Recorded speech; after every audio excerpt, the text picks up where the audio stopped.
Hey, hey, hey, hey, hey, I went up something strange in your neighborhood. I say, who you gonna call? Call Marvel! Ah! And when it's something weird and it don't look good, I say, who you gonna call? Call Mordo! Because Mordo's got dreads. You know, it's more like locks. Actually, they're more like cornrows, real long cornrows. Cleo from Set It Off Style.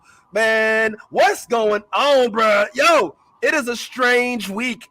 The week of the strange, shall I say. And I'm happy to be back, bro. I was off for a whole week, bro, and it felt like a month. But I went ahead and used my my time portal, and I got us back here, man. It is good to see y'all. What's going on? We are joined by the whole band this morning. But before we bring into that, let's talk about the strange phenomenon. Obviously, in news, we've got some new things that are coming across the way.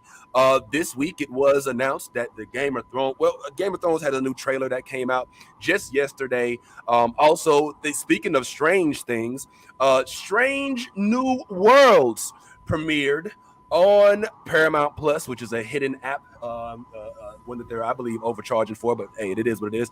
Speaking of strange, also Stranger Things will be debuting at the end of this month.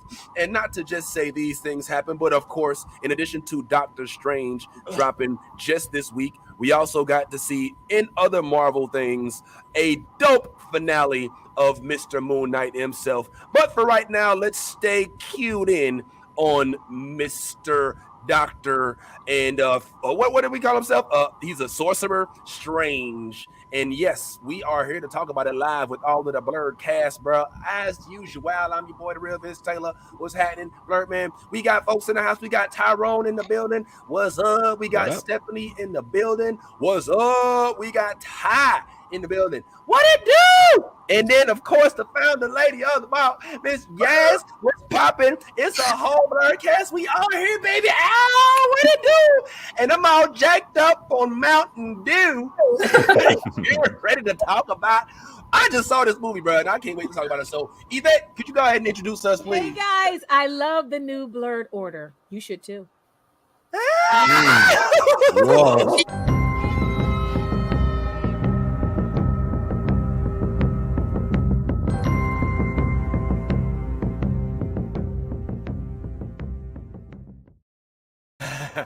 All right. Good morning, everybody. It's good to see everybody in the comments. What's going on? I have already been instructed by Lisa to not spoil anything, and I cannot say, Lisa, I cannot make any guarantees today. Me and Yaz are inadvertent spoilers. You know, I mean, we're not the only ones, but we're the worst at it. I'm just gonna go ahead and say it. So we'll try our best not to spoil, but if we happen to drop that, that I don't even want to play around. I was gonna play with the fake spoiler, but yeah, we're not gonna go ahead and put it in there. I'm gonna just say I will try real hard, but if you haven't seen this movie and you are dead set on not getting it spoiled, don't watch. Stop. Watch the replay. Because I can't promise I won't hurt your feelings. Now, if you want to imbue me with the power to like jump in whenever I sense a spoiler coming, because I got a sixth sense for these type of things. So like, if you want to just be like, hey, if you hear it coming, jump in, because I will. I will. Yes. But otherwise, that's a fun I will sit game. back and watch it happen. Play that. Yeah. All right. Keep away. You're spoiler patrol. Yeah. So spoiler patrol. I like it. There it is. So we need to get him a whistle. I'm the hall monitor this morning. I'm that guy. I'm like, where's your hall pass? Like, yeah, we're gonna do this thing. Let's do it. All right. Well, real quick, man. All right, a couple quick updates before we get started. There will be some transitioning amidst this show. I think Steph and I are going to both have to like jet for a little bit and maybe come back. We may or may not be able to make it back depending on the circumstances. But at the very least, for this first hour or so, we are going to dedicate ourselves to, of course, the broadcast. And look at the numbers coming in. Hey, bro, y'all watching for real, bro. No, we didn't came up, man. This is our second year, bro. We doing all right, man. That's what's up. So without further ado, I want to first just make sure, because I think we've already established this, that everybody on the panel, we've all seen Multiverse, right? We've all seen it. Yes. So the lead today is the Multiverse, not to take a backseat to Moon Knight, which was hella dope, which I hope we can get to before I gotta go. But the Multiverse literally just dropped, bro. And I just want to go around the room, go around the panel, starting from Steph, going to Yaz, going to Ty, then Tyrone, and just give us a 1 or 2 word evaluation, if you will, a critique. What are your thoughts? Were you feeling it? Were you not? Was it too long, too short? Was it perfect? What are we saying? Start with you, Steph. 3 words. Wanda motherfucking Maximoff. All right. Say less. Let's go over to Yaz. Yaz, what you say? Incredible and just crazy. Okay, definitely. Yeah. Those are words. Those are words. Ty, what's your word, bro? Ooh. Next level, man. Woo! Okay, I can dig it. Tyrone, what'd you say, bro? So much fun. So much fun. Yeah. And I would say that I'd say that it rose to the occasion. That's what I'd like to say. All right. We've been so, unfortunately, due to Sony, if I can say it, and even in the instance of the Eternals, I'm gonna say it, we've been disappointed by some of our major franchise.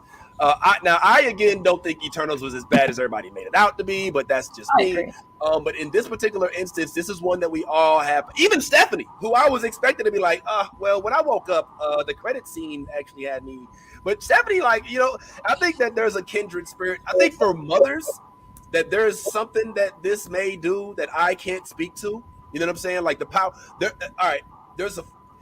I almost did it. Yeah, this is. Yeah, I was like, we'll see where he goes with this one. You had about 2 more seconds before I jumped in. I was waiting for it. I love how Tyrone just gave you the mom look. Right. Yeah, I saw the eyebrow. Did you see it? Like, you want to No, you're not like. I'm like, already. I ain't gonna lie. I wanted to. Yeah, all right, but I will. I mean, at least I can say that look. This comes off the cuffs of WandaVision. All right, so.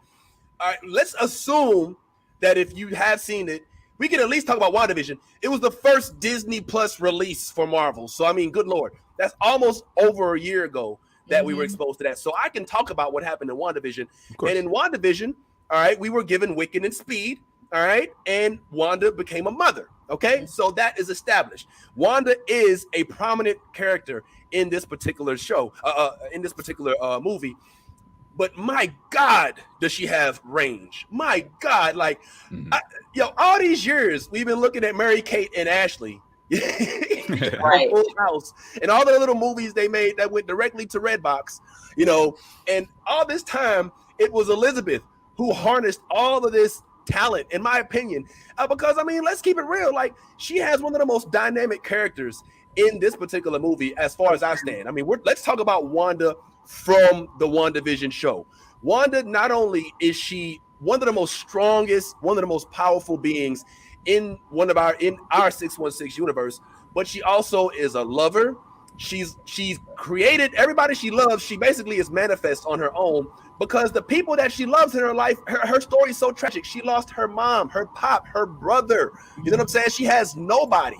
Then she finds a lover in a freaking vibrator. Freaking Vision is not a real thing. Vision is an artificial, is AI at its best. Don't get me wrong. I know he's got the stones when he did or whatever. He got the body tune.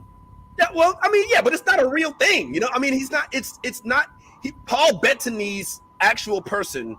Like, he's not. That's not what he really looks like. He's generating an image for Wanda, right? So, like, even when he dresses up, he's dressing up over. I mean, a small part of you wonders, I know you're about to get nasty. You're getting R-rated. I feel it coming. Go R-rated. Yeah, I feel it coming. Take your children off the air, people. Insert imagination here. All right. But that's what I think makes this so dope, is that you don't come into this movie thinking of Wanda in any way other than a broken individual. So you almost have an open, like an open mind for wherever she goes with it, right? All right. So, as Stephanie said, Wanda motherfucking Maximoff, bro. Like, Steph, what makes you say that without spoiling too much? Like, what is it that, I mean, or without spoiling anything? That'd be great. Yeah, well, there you go. Yeah. Take some control. I feel like I appreciated the way she was written. I could respect the emotional range of her choices. I felt like she was doing things that moved the action forward and also made sense. And I liked that big things made sense. Yes, that's a good. That makes sense because when you're watching.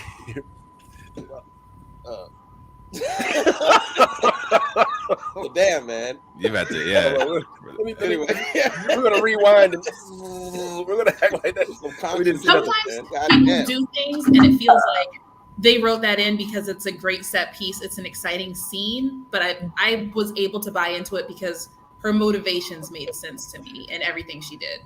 Yeah. I think so too. Yes. What do you think? I mean, I don't think that it's spoiling anything to say that Wanda was a very crucial part of this movie. Oh yeah. I think honestly, I was talking it over with my fiance Austin after the movie, and I think this has got to be probably the darkest Marvel movie we have seen to date. And it's not in like a dark bad way, but like it's, if you think about it, like, yeah, it's pretty dark. Like, but it's so invigorating though. And like Stephanie said, you don't feel like she's like a bad person for this, you know what I'm saying? So it's like it gives you, Marvel does it again. They make you love the villain and understand and empathize with why they make these decisions and why they do certain things. So I'm not gonna lie, this movie it definitely tugs at your heartstrings. So Lisa, you don't have to bring tissues, but it's just like it's definitely gonna, I mean, I'm not a parent yet myself, but like I was just like, damn, you know what I mean? Like she went through all this just so she could be with her kids. You know what I'm saying? Like she didn't care. That was the ultimate goal. I'm like, yes, shit got out of hand, but shit always gets out of hand. You know what I mean? So it's crazy. Absolutely. Which may or may not have been a plot line in the movie. Let's assume that it wasn't. All right. Well, we were talking about WandaVision, the show, right? Mm-hmm. That's what we're doing. That's exactly what we're doing. Well. And that's exactly what happened. Yep. Sure. So yeah, that was pretty good. That was pretty good. Yes. I mean, I think I was pretty good at that. I could have been so much worse. You were good for yes. And Ty, what's up, bro? I mean, you get that same just quotes around the word free. Because the spoilers are. We will give you all the spoilers free. So Ty, what's your thoughts, bro? What are you thinking on Wanda and her impact in this particular show movie? I keep calling it a show. I mean, if we're being honest, Wanda was the movie. It was Wanda at her best, at her worst, and just, man, it was just great to see. It was honestly great to see. To have Marvel step outside of their box, of the fun stuff, especially when it comes to Doctor Strange, because Doctor Strange, the first Doctor Strange movie was fun, had its comedic moments, and everything like that. And I do kind of agree with Yaz that there was a certain darkness, but I think that's Sam Raimi. Sam Raimi, kind of that's his whole wheelhouse is horror, and that aspect he definitely touched on it. He did something better than what we saw in Morbius, which was instead of running away from the horror genre, he embraced it. Oh yeah, man, that's great. If I didn't have to mute because I didn't want to have to hear so many freaking dings from the computer, I'm sure that was. But you're right. I ain't gonna lie. I'm gonna fight back a little bit against before I go to Tyrone, a little bit against the whole notion that this is the darkest movie. All right. I just watched Blade, the first Blade, with my daughter, and if you go back and watch that movie, like holy shit, like Marvel came out the box swinging, like a rated R movie in which he, spoiler, sorry, he kills his mom. You know what I'm saying? He has to suck the life out of his lover. You know what I'm saying? His best friend gets murked. Right. And I said murked. Yep, I went back to the 90s, and yeah, man. that movie's dark as shit. And I dare say, which we can't talk about today because we don't got time, Morbius was a little dark. Now, it wasn't great. All right, Tyrone, his opinion led me to boycott the movie inadvertently for 3 weeks. And when I finally saw it, I was like, you know what? This isn't as bad as Tyrone says it was. Bad, yes. As bad, no. But a whole other thing. But yeah, but definitely dark. And I think what makes it so dark is the fact that one of the characters that we've come to love shows different sides of herself in this particular in this movie. Tyrone, would you agree with that? Partly, I think I feel like when they're saying dark, I feel like dark and twisted. You know, not so much dark, like literal darkness. Because you know, it was to me, it was like very vibrant. It was very Sam Raimi in that it was just like vibrant and like it had a lot of life to it. Like one thing that I noticed during the movie was that even when it's like CGI, it still had kind of this extra bit of life to it, and it was at times even campy with it. So it was like a very, you know, and dark the way Sam Raimi is dark, which is like with a little bit of a smile, with a little bit of a smirk, you know what I mean? You know, a little tongue in cheek sometimes, but played really, really well. And it's Lisa asked if it's still good for the kids to watch, and I would say that you know, while it is still a PG-13 movie, I mean, there were some moments that you were like, well, damn. Yeah. You know what I mean? So you know, just, you know, it's going to hit harder as far as like adult themes, harder than any MCU movie so far. Vince is right to compare it more to like an old Blade movie, just because like it seems like that was more of the gloves are off kind of time. This is getting closer to like, okay, now the gloves are off. So just be ready, because we ain't dealing with no slouches in this movie. And maybe we should preface it by saying in the last 20 years. Because Vince is going. But I always figured, I figured that you were talking about MCU, Ty. Like when we're talking about you Marvel, figured right. You figured right. But Vince is anal. So Vince is like, no, in 1972. He's like the first Marvel. Okay. I'm sorry, but I'm just coming off of watching Blade with my daughter. You know, with my youngest. And she's like infatuated by it, you know, because I mean, look, I'm going to steer this towards Blade, but just the fact that it was one of the first, like we had, like it was prominent, dark skinned black cast, and they were powerful as shit, you know what I'm saying? So it's just dope. But anyway, I say that to say that I brought my 11-year-old to the movie, Lisa, and she wasn't frightened.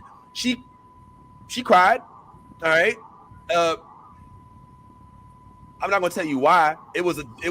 I would say it was a silly reason to cry. I can't wait to tell you why she cried. I can't. It's whatever reason you think it is. It's not that reason. I promise you. All right. Okay. But she ended up crying in the movie, but not because she was scared of it, because she's an empath. You know what I'm saying? And she feels like she also cried in Amazing Spider-Man 2 in that scene where Electro is out in front in Times Square, and he's like, they see me, and then they start like getting upset at him. She like came down. She was watching it in the house. She came down. She's screaming. She was like, "Oh, why are they doing this to Electro? Like he wants to be seen." You know. And she drew a picture on her wall that says "Justice for Electro." You know what I'm saying? Like she really got into the Electro character. So just to kind of give an idea, but in this particular movie, Lisa, I think that it's kid friendly with enough adult themes to keep you from being like, whoa. Like this is too much. This is not Encanto, all right? But it's also not Deadpool. You know what I'm saying? Right. So. It's in there. We don't talk about Bruno, by the way. What's up, Tyler? Well, I will say this. Kiki is an exceptional child who actually watches other dark stuff. Yes. If your child is not already kind of a little desensitized when it comes to this type of stuff, I would not necessarily take your child to watch this until you preview it and make sure that it's okay for your child. Now, you know, like I just wanted to put that out there. You're not going to watch Avengers. Yeah, like not this movie. This movie is not that. It's that's what I mean by the darkest MCU movie to date. It's not. Okay. It's more for adults. It's not like, you know what I'm saying. Like you decide, you know, if your kids should watch it right now based on their age group. You know what I'm saying? Because like Tyrone was saying, there's a lot of certain aspects of it that are very adult like, and you know what I'm saying. For kids to watch it, you know what I'm saying. That's on you if you want them to watch it. So that's all we're gonna say like about that. But it's definitely a great like it was Vince, it was good for you to compare it to Blade, yes, but like the 90s was a completely different vibe. You know what I'm saying? Like from now with everything. You know what I mean? And so, and also Lisa, they're not fucking in Doctor Strange, so you can go check it out. They're not. Yeah, your kids are all right. No, there's a lot of stuff going on. It's PG-13. There's no sexual stuff or anything like that. It's just like, you know what I mean? It's just more of like, how do I put this? So like, I already said adult content, and she's like sexual. So trying to. It's violent. All right, it's violent. All right, it's very violent. Without being too bloody, like it's Marvel violent. You know what I'm saying? Yeah. Like Marvel PG-13. It's exactly what it is. You know what I'm saying? So I wouldn't be. But here's what I would say in terms of the adult themes. Not like, you know, from a salacious standpoint, just from like a parental standpoint, and from like, look, there's some, you know, I think it's safe for kids. I think it's safe for kids. I wouldn't, if somebody asked me, could they bring their 4, 5, 6-year-old, I would say yes, may cover their eyes a couple scenes, because this is the return of Sam Raimi, the horror film producer. You know what I'm saying? Right. Like Sam Raimi, before he was Spider-Man 1, 2, and 3, he was the guy from what was it? What was it like? Chainsaw Massacre The and Evil Dead. like living like he like the he's Evil Dead. the Evil Dead. Oh my gosh. Speaking of Evil Dead, the one thing I will spoil, and I have no problem spoiling this because it's not even a big part of the movie, is you're gonna. Okay, all right. Are you sure? Because you have a Yeah, loose, let's not do it. a loose, kind of approach to spoilers. You want to like Hit us in the private chat with the. Okay, all right. Yeah. All right. I'll hit you with the private chat. But very, very. All right, so if you know Sam Raimi, then just like, and you know the old time stuff, you know what I'm saying? Somebody that you would know is in the movie.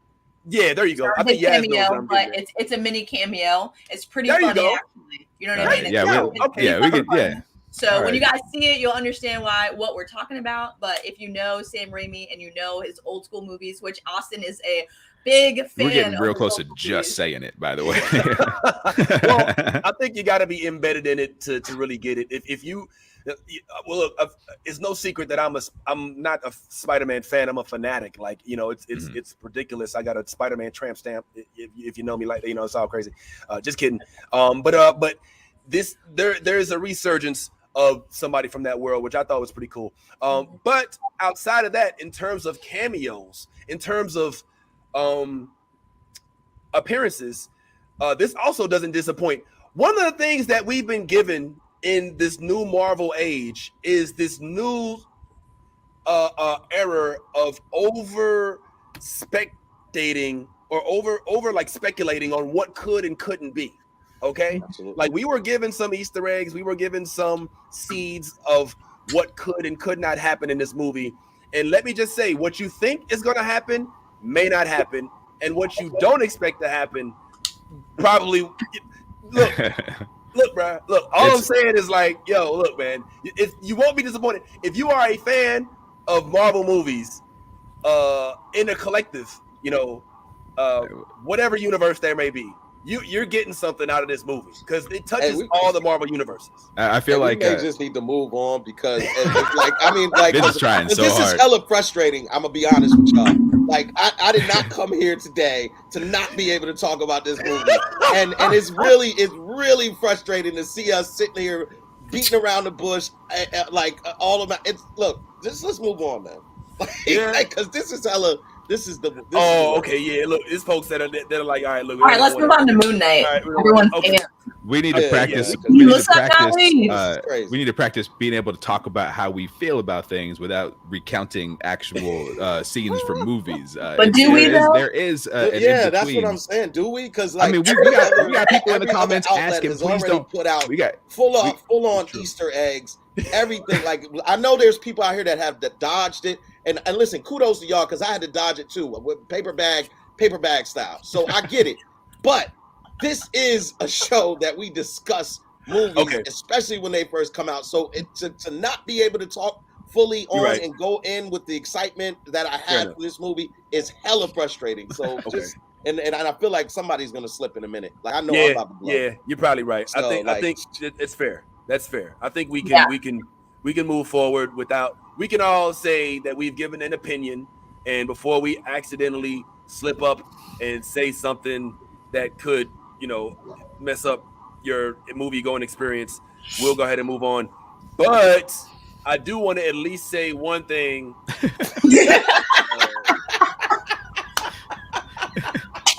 I don't know if I can say that. Oh my god! Yo, man. But I want to congratulate the young, our new young Avenger, America. Child. Man. Yeah, America. she killed. Everybody knows her she's in the movie, so you can do that. Okay, Yeah, is that she okay? killed her role. Tyrone is the spoiled. Is that okay? I mean, she's and by the way, I asked if you wanted me to be this guy. I'm fine with not being this guy, but also like, yeah, she's in the. Everybody knows she's in the movie. Yeah. Okay, so we can. Okay, so all right, that's all I wanted to say. I just wanted to say, what's up? We have a new Puerto Rican alien. Oh shit! Fucking shit! It's it's okay. It's that is something that is Wikipedia. It's something that don't worry. God, but if you want to talk about like how she was in the movie, I think you should do that, man. Okay, but all right. I'm speaking about. This is a time bomb, man. Let me not even. I just want to say I'm glad that.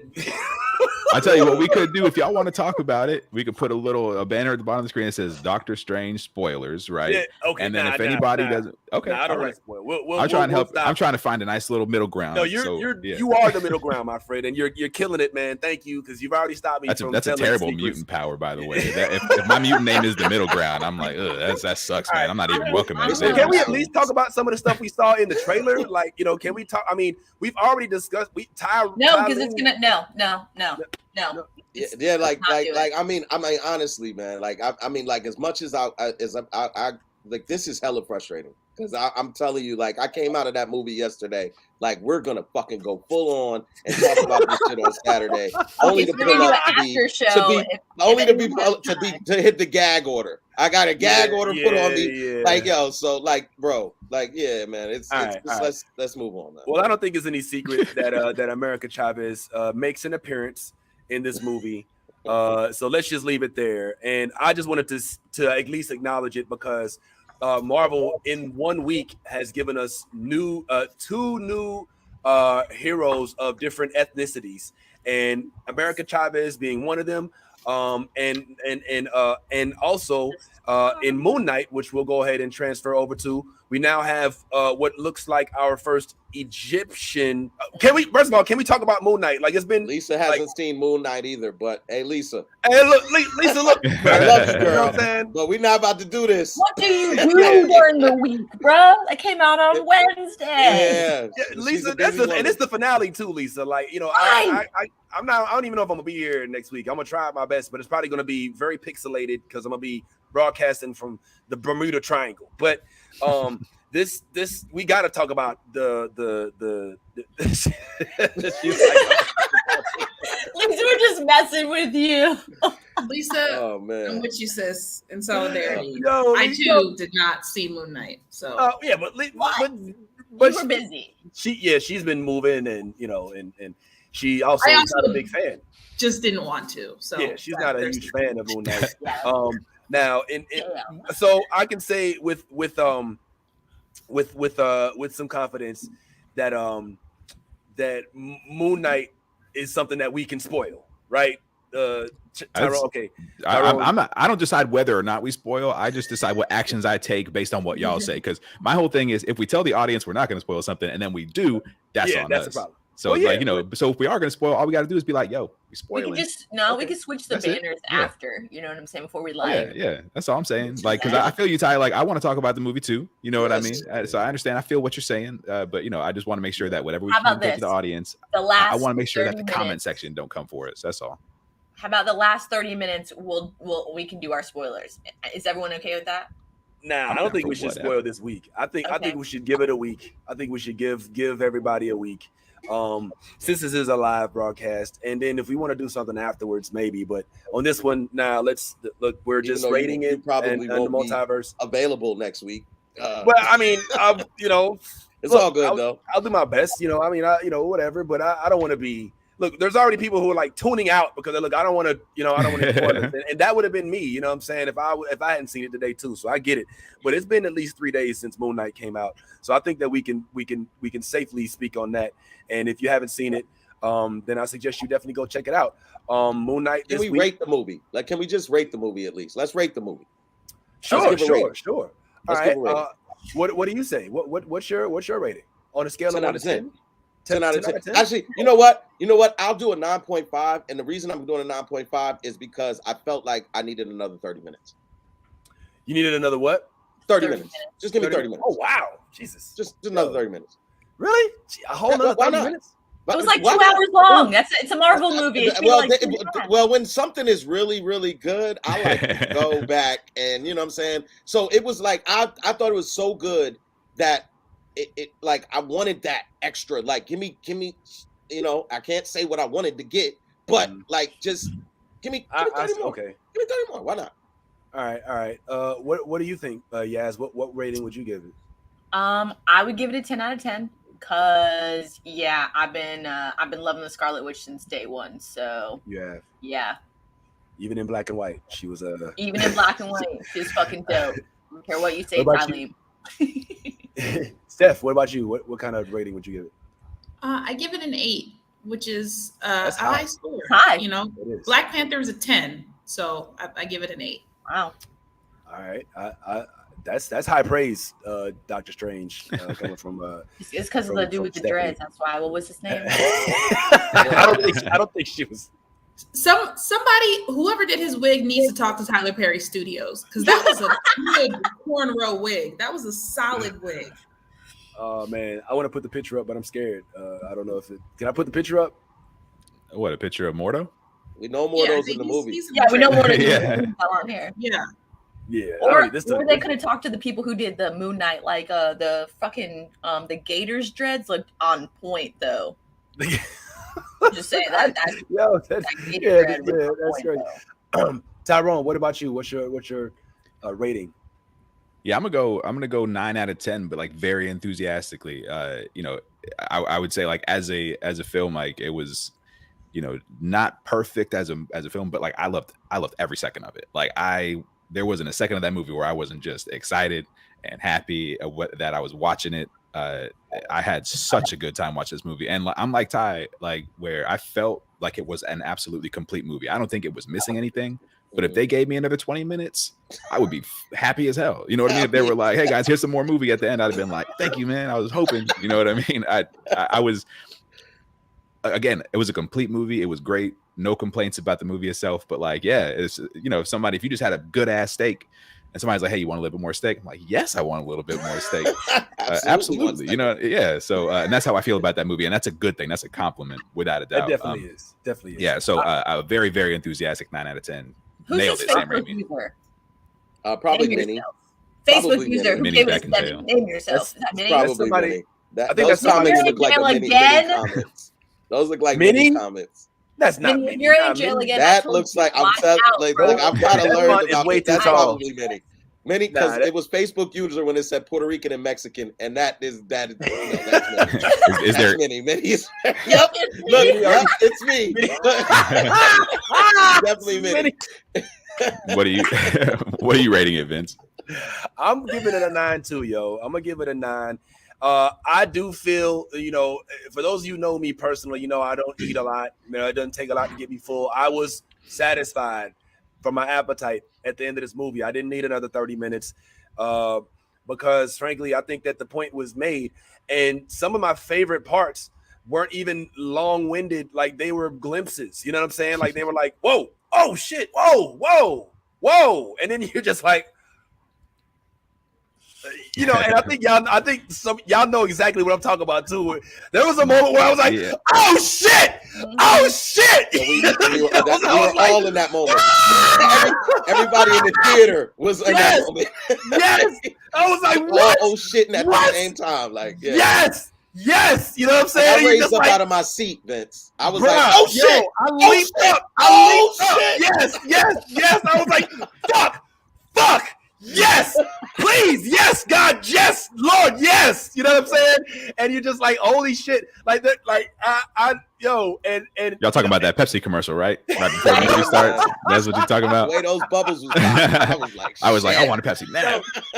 Yo, and I did some recon. I did go back and I watched the first Doctor Strange, where I'm gonna answer you, Stephanie. But I watched it just to kind of get a comparison.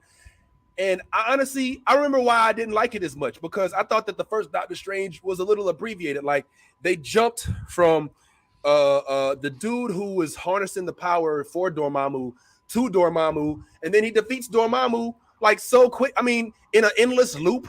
You know what I'm saying? We're like, okay, and then that's it. And I was like, that's it. You know what I'm saying? So this one give me a more final, a better finale. And here's one thing I want to say: the genius of Marvel, bringing such complexity down to simplicity in the same, like here we have an infinite number of universes, right? Which already is like, you know what I'm saying? We go on to 8, which 838 is referenced in comics, and we should move on. Yeah, because you're it's coming. You can't do it, bro. Like it's coming. All right, okay. All right, I don't know how I ended up. All right, I don't know how. I thought we were talking Moon Knight, and somehow I ended up still talking about this. But all right, all right, yeah, Moon Knight. Yeah, thank you, Tyrone. No problem. Good stiff arm. I needed that. So anyway, go see it, man, so we can talk about it at length, and we'll talk about it next week. I mean, even if I gotta do a pre-recorded, monologue on it, man. I'm interview yourself, shit, like Donald Glover. Like Donald Glover. There's so much, man. There's so much, like, oh my God, there's so much, and it comes from so many different directions. I mean, fuck, man, I hate y'all for not seeing this movie. Whoever didn't see it yet, bro, I hate you, man. What is wrong with you? Like, listen, there was like limited seating, bro. Okay, like, bro. Yeah, but there's so many different showings of it. You For know what I'm saying? hours, there was limited seating. I did from like literally 4 o'clock on, dude. I don't give a shit. Fuck you. You should have seen the movie. You've had time. All right, you could have got the Fire Stick. Ty's been selling Fire Sticks for years. Bro, 10:30. I saw the movie at 10:30 in the morning. Like they started showing that movie at 10 a.m. Okay, but not everybody has. I had to work a half day. Okay, I had to wait for my mom to get off. She worked a full day. All right, and then I had to wait for Austin to get. I can't just be like, oh, I'm gonna go watch the movie. Fuck them. I'm not listening to that bullshit. So I waited. I did the nice thing. I waited till everyone got off. We picked a designated time. Do you know how long that takes for 3 people to correlate on one fucking time period? All them seats were full. So look what time I got. The nighttime. Literally went like after. That's all we got to do right there. That's it. You know how I barely got those seats though, bro. I barely got those seats together. But if you want it, like, you know, if it's to keep if it's to make sure our audience stays around, I mean, you just cussed them out. I did. Spoiler alert, coming soon. He said he watched it 3 more times on the Fire Stick after seeing it at the base theater. Yeah. Yo. Listen, I need to get you guys, you and Tyleem to fucking fix my Fire Stick because listen, we'll listen. I'm gonna talk to the whole chat about that. I'm gonna get everybody set up, so we'll figure it out. I promise. All right. I just saw Uncharted like 2 days ago. Is that me?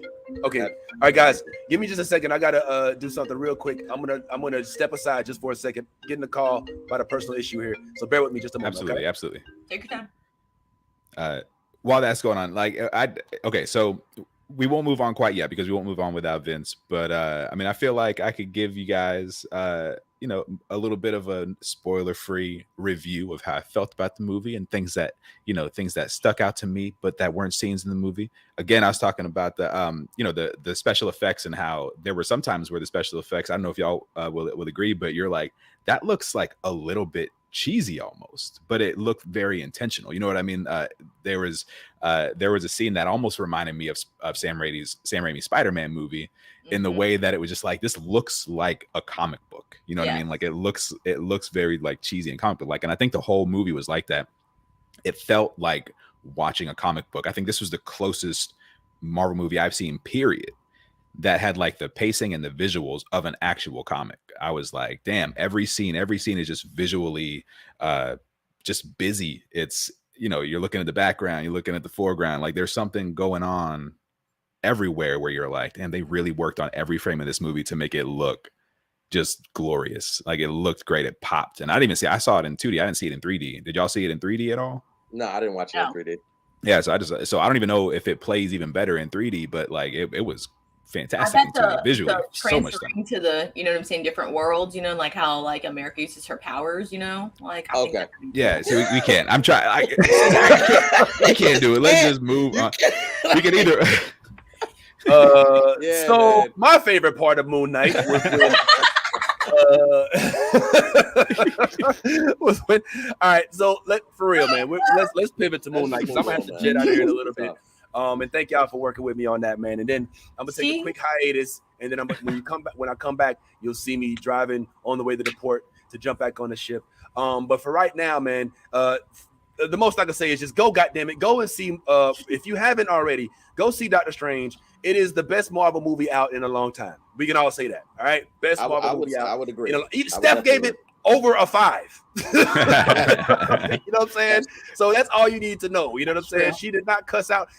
You know, and there are some things that I know that I want to discuss with Steph about this movie with Stephanie specifically. So please make sure y'all tune back in next week when we can go even deeper into the Multiverse of Madness. But for right now, we did have a finale of what some are calling one of the most complex and one of the most exciting sagas on Disney Plus's platform, and that's Moon Knight. And can we just say, holy fuck! Like, now I wasn't here last week, so I didn't get a chance to talk about the transition from reality to when Steven and Mark actually ended up going to the afterlife, and now they're really getting into. You know, it's so funny because, you know, there's a whole world that we have accepted that is mythology, right? We have Norse mythology in Marvel canon right now. We don't bat an eye when we talk about Thor and Loki, and when we talk about Asgard and the Bifrost and Odin. But now we're being introduced to these Egyptian gods, you know what I'm saying? Which some would call mythology as well. And they're giving it the same level of respect, at least for right now, in terms of like how they're depicting these characters in the real world, right? Which I love. And one of the things that's weird about it is in this afterlife, you know what I'm saying? We just learned there's a fucking afterlife. You know what I'm saying? Like that's not even a big deal. You know, like we've just learned that you can be killed and will still be somewhere. And that's a real thing in this canon. That hadn't happened in Thor. You know what I'm saying? Like, you know, even Odin dies, which, spoiler alert, if you haven't seen Dark World from 6 years ago. All right.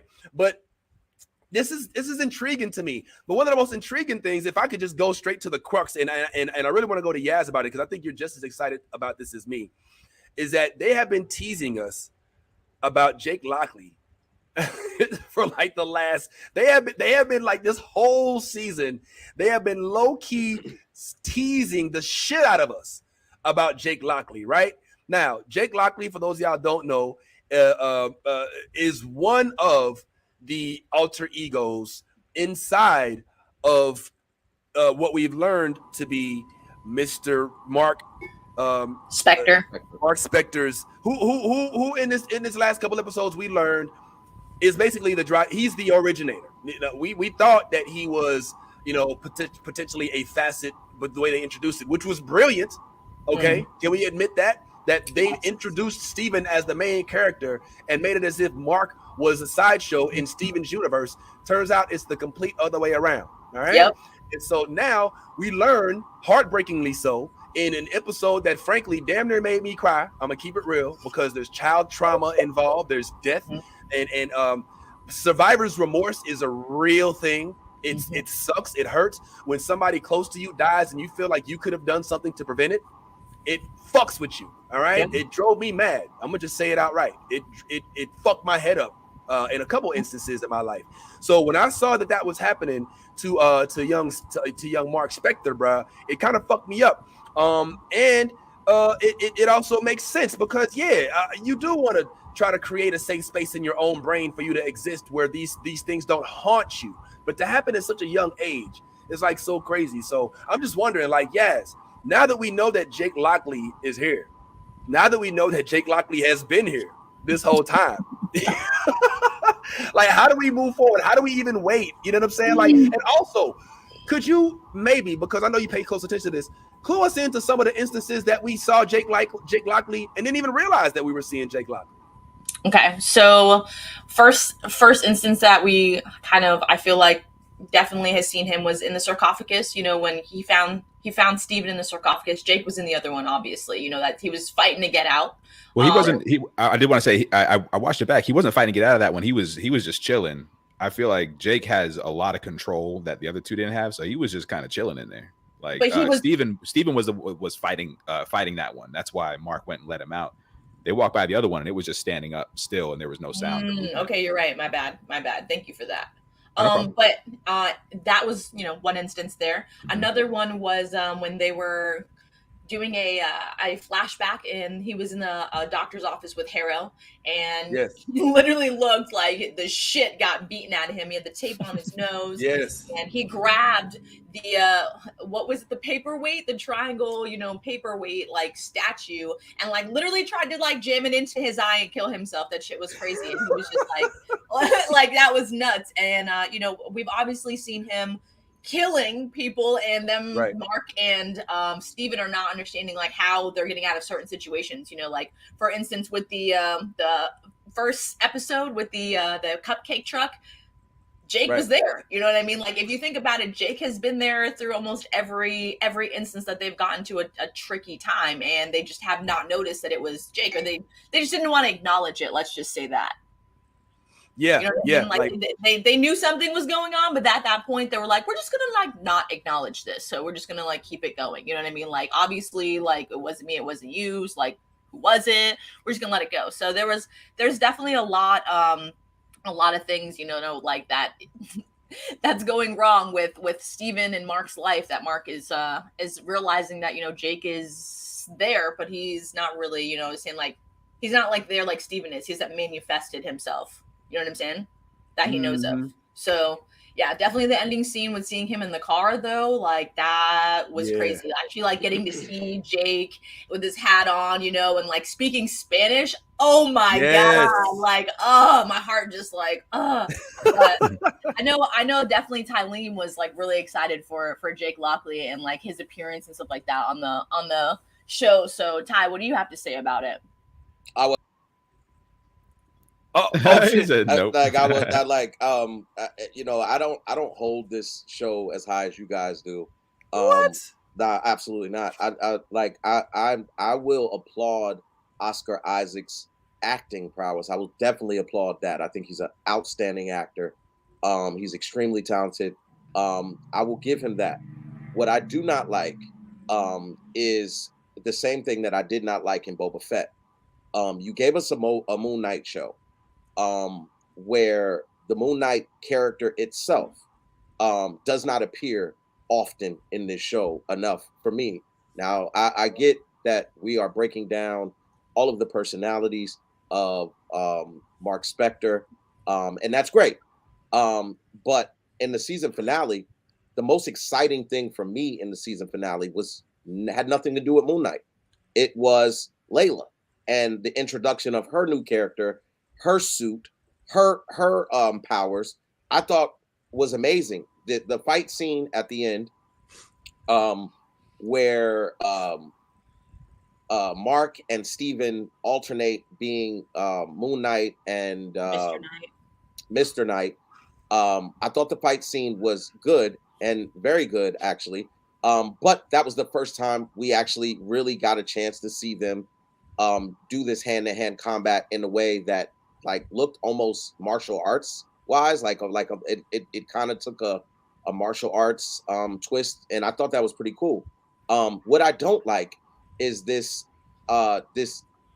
moments where Jake appears but doesn't appear, where he just wakes up like, I blacked out and everybody's down, but yet at no point in time do we get a flashback scene where we see Jake going to work on these people and everything like that.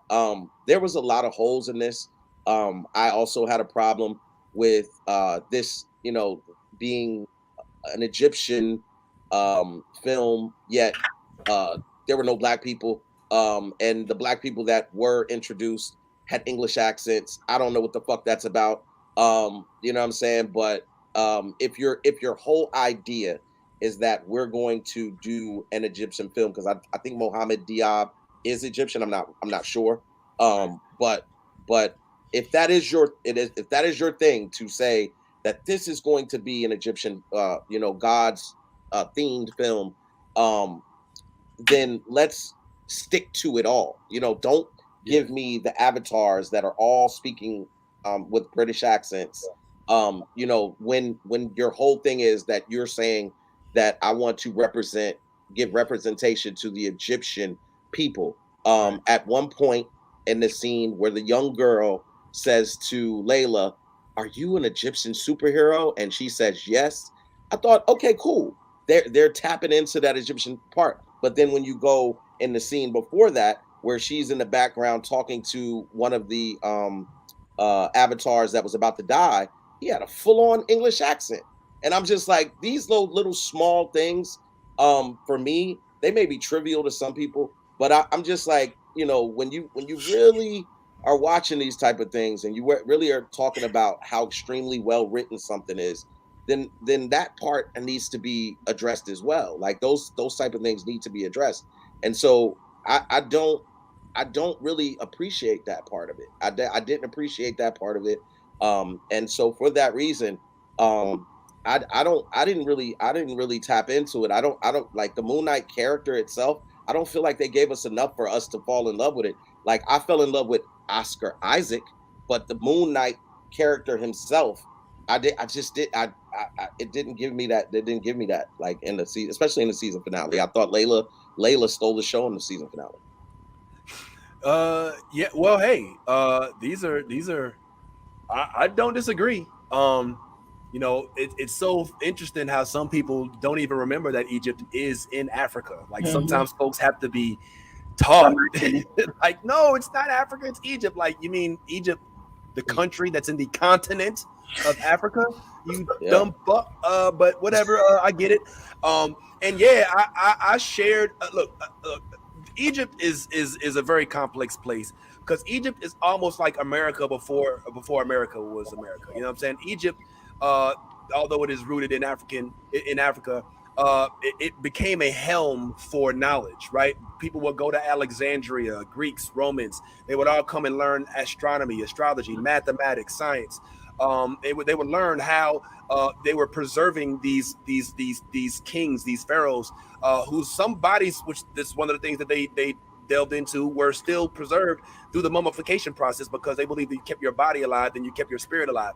So I'm glad that they did go into that. But absolutely, yeah, there should have been more prominent black members. There was not one black woman at all in this entire series, even a cameo. The black woman cameo. One the one that avatars posed as the was a detective, black woman, and there's the one that posed as somebody the who was represented by a guy. Like, she wasn't even herself. So I'm just saying, like, it's all good.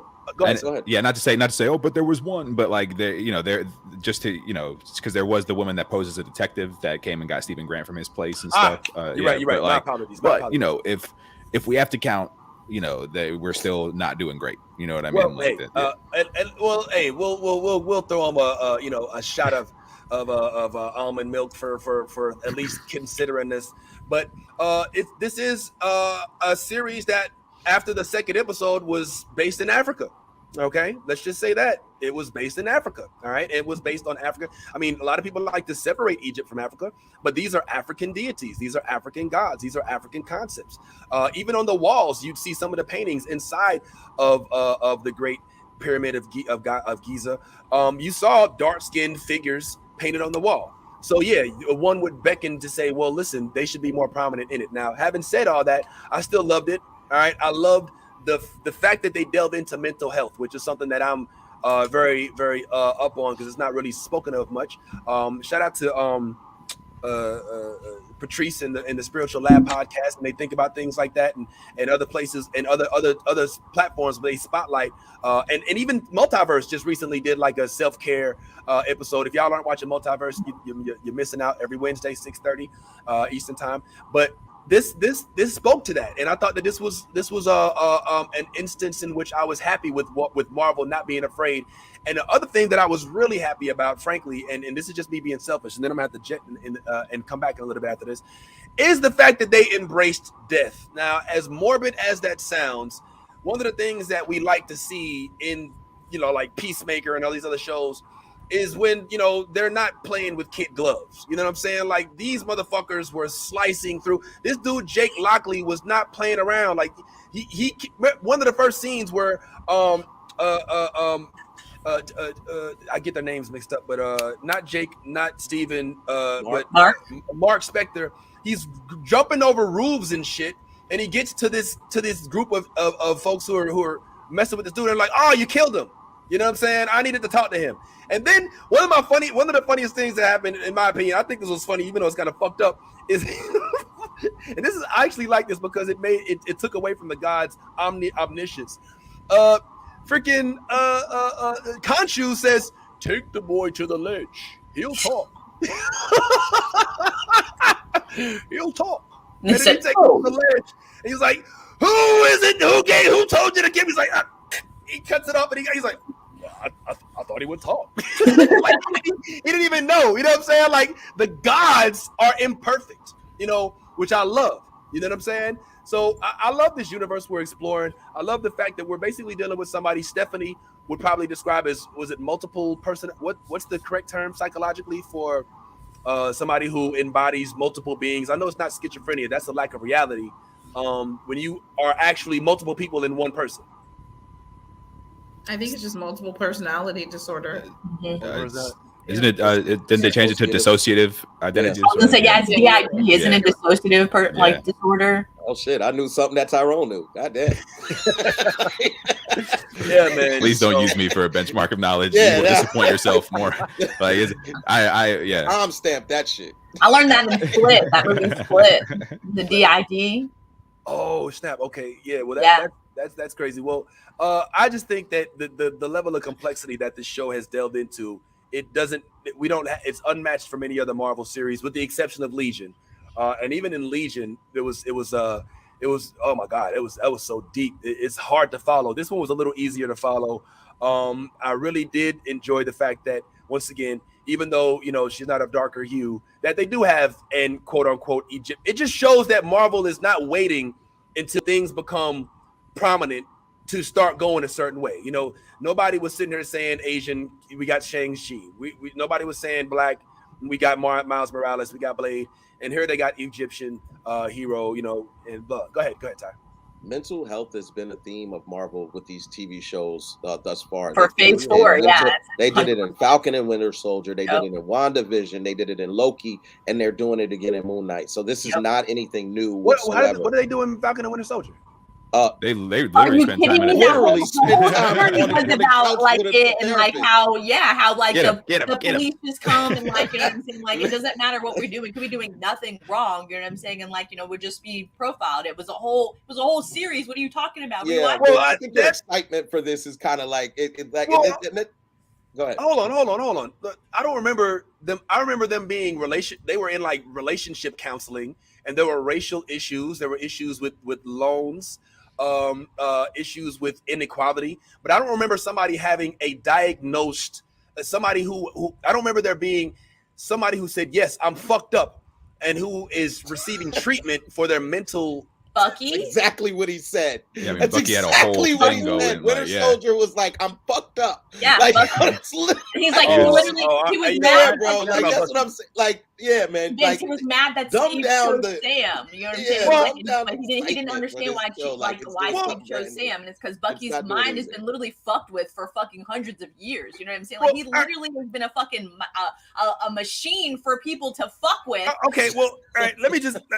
Why for me is there something different about this one? Because this isn't a matter of like somebody who's been hypnotized. I know that's loosely speaking, but somebody who's had their brain, held captive and then has to rehabilitate themselves. This is somebody who is dealing with childhood trauma, unlike WandaVision, who, you know, damn, yeah, all right, you know, never mind, all right, you know. Yeah, I mean, I get it. Mental health is mental health. There's different contexts. It's the same thing, my man. Like, that's the problem. You know, that's what they're trying to explain. Yeah. Like, you can hide it and, like, you know, like code it as many times as you want. But I guess for me, go ahead, Tyrone. I was good because I was going to do the thing that I do where I come in and translate what y'all saying. I think I see the difference, and the difference is that Stephen Grant / Mark Spector's mental disorder is a feature of his character. It's a main attribute that makes this Moon Knight thing work. Without his mental illness, we don't have Moon Knight the way we have Moon Knight. So, and you can say that for, you know, people's trauma and stuff and what got them to where they are, but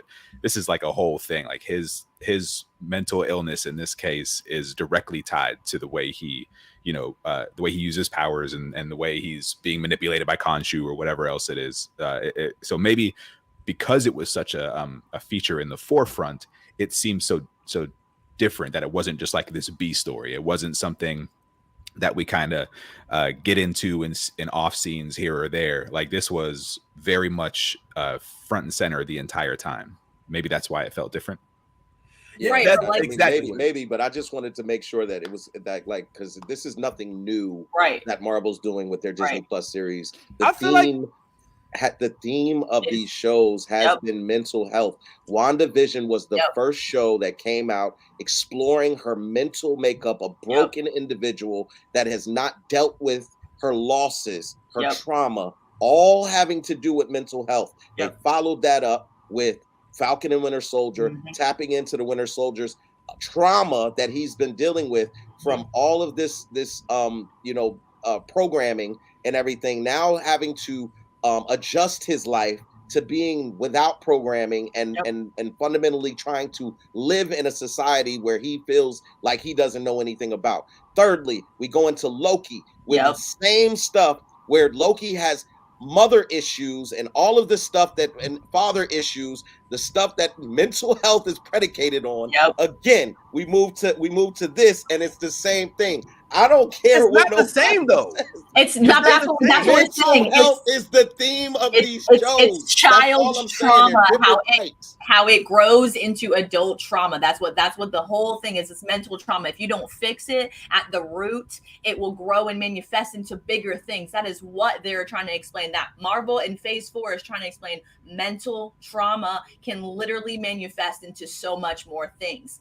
That's what they're trying to explain. If it doesn't get handled, it can be like Moon Knight. His is DID. With Wanda, she fucking took over a whole town and manifested kids and shit. Loki, he literally cannot decide whether he wants to be good or bad ever, because he doesn't even know where he's from.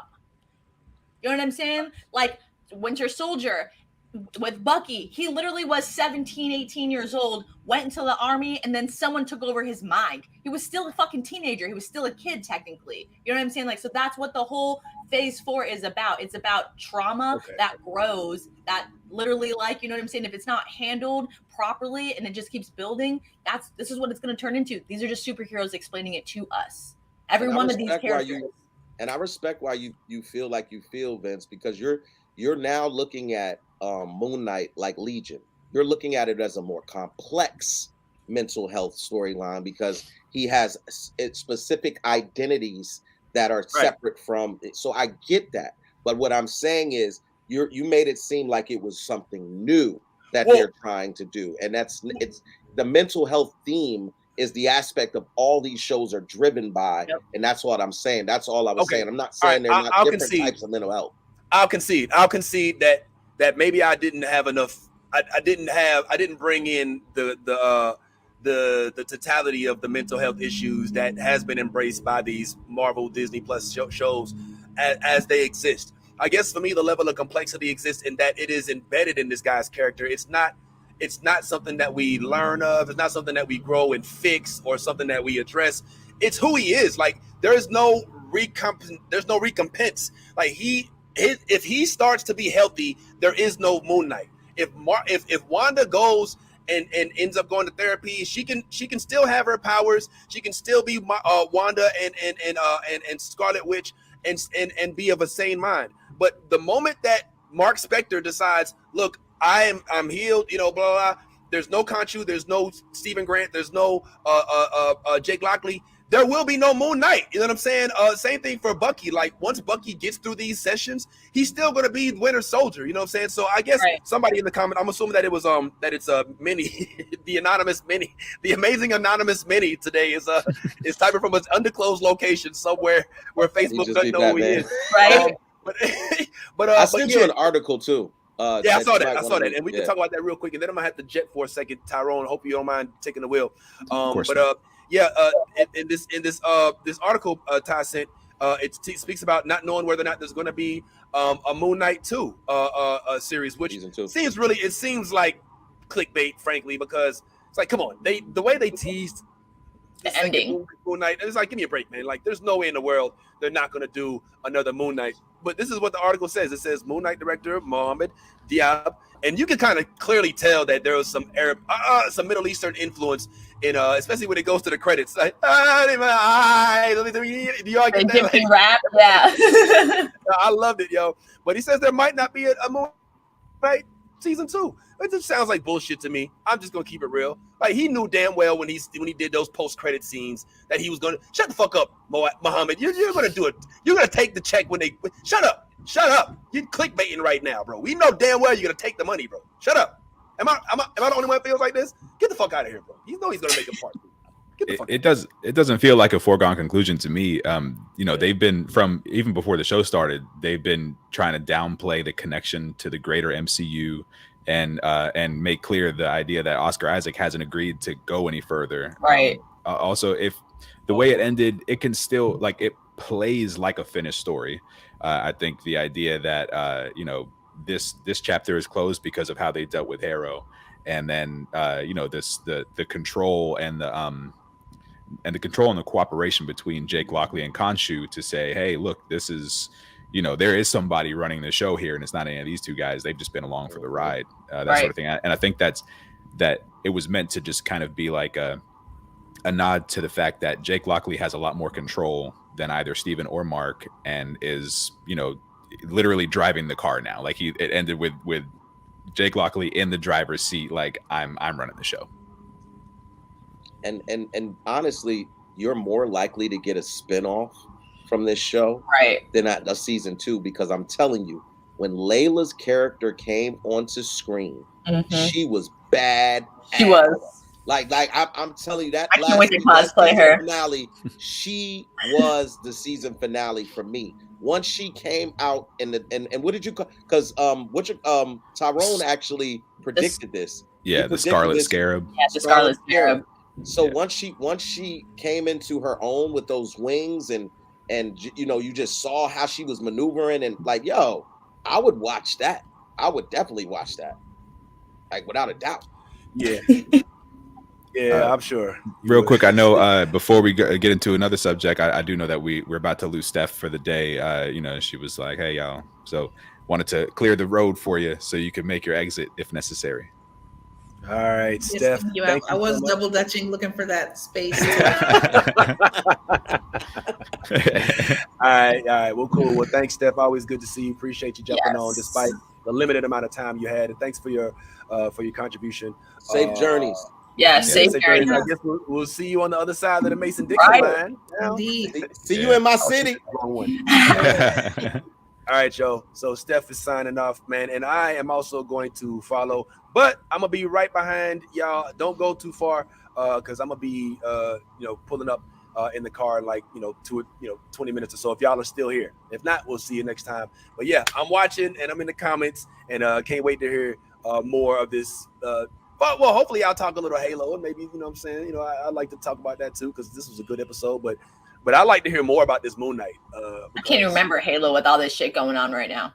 I'm on Halo. I'm on that. You're gonna have to give me a refresh. Halo. I'm excited for. I watched it, but you're gonna have to give me a refresh. All this shit happened after I watched Halo, so Halo's like in the back of my brain right now. Yes. All right. Well, I'll see y'all on the other side. I'll be here, but I just won't be on the screen for a little bit. All right. All right. Bet. I'm in control now. Time to spoil Dr. Strange. No, I'm just kidding. 100% kidding.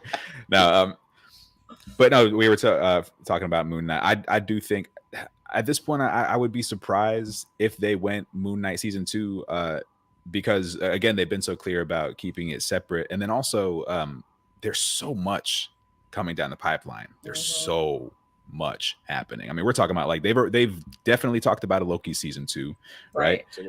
We've we've got the Marvels coming. We've got Miss Marvel coming. What If 2? That's just sorry. She-Hulk. What If 2 is coming also? Yeah, What If 2? We've got She-Hulk. You've got, I mean, and that's just like in the shows. So it's Echo. like there's so much Nova. coming. And a lot of this stuff is going to have connection to what's happening in Phase 4, and some of it won't. So I don't think that they're in a place where they're like, oh my God, we need more stuff. I think they're really trying to make sure that when something does debut, when it does hit, that it hits hard and it hits right, and they're just like, all right, we can leave it at that for now. Like we probably won't see a WandaVision 2. I think that they said that a couple months back, where they're like, nah, there's not going to be a WandaVision 2. I don't know if we'll see another Hawkeye series, just because there's just so much on the docket. You know what I mean? So I would like to see them go a little bit further with the story, because I do think that for me the Moon Knight finale left a little bit on the table. I feel like after the 5th episode, which I thought was a very good episode to like really just bring home all of the the emotional aspects of it, the mental health aspects of it, the finale actually didn't hit as hard for me, and it didn't feel as big as what everything was leading to. I still enjoyed it. I had fun watching it. The Scarlet Scarab was fun. The action was fun. Seeing giant gods battling by the pyramids was fun. I'm like, I understand like episode 5, because of course like I was like almost in tears, but like 6, I mean, we got Steven back. Like, I did not think that was going to happen. Oh yeah, no, like there were great moments, and it was like I said, it was very fun. I enjoyed watching it. I just don't know. As I look at Moon Knight as a whole, I think it was a very ambitious attempt to get into something as complex as the way like Legion did, or there are other shows and other things that have done kind of this split personality thing. But I think when you do that and you have to balance it with like superhero stuff and like gods and stuff like that, I think what happened is it's just so much to like try to, it's like what do they say, like herding cats. There's so much going on that you're constantly trying to keep everything in one little area, and sometimes it's just hard to, especially in 6 40 to 50 minute episodes. You know what I mean? I think maybe this one would have been better fleshed out over a couple seasons, and them just kind of like have made that commitment. But again, enjoyed it. I'm not saying that I didn't enjoy it or that it was bad at all.